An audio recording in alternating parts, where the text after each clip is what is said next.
1/4 of a solution that was 18% sugar by weight was replaced by a second solution, resulting in a solution that was 22% sugar by weight.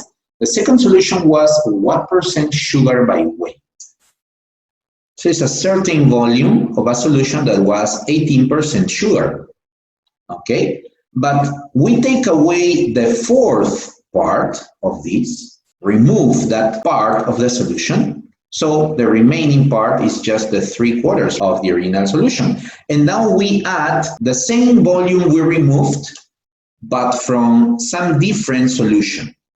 And this different solution, we don't know what exactly the concentration was, but we know it's just 1/4 of the original volume. And when we put together that volume back into the original volume, now it is a mixture that has a higher concentration of sugar, 22%. And that's the original volume again. So if we count, the amount of sugar before and after should be the same. Here, what is the amount of sugar in the first liquid? It would be 18% of 3/4 of a certain volume. Here, you have X% of 1/4 of that volume. And this should be equal to 22% of the original volume. So these volumes go away, and so do the hundreds.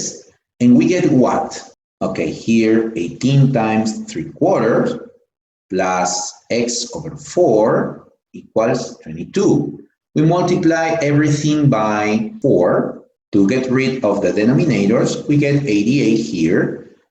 This is 18 times 3 is just 54 plus X. So X would be 88 minus 54 equals 34%. That would be.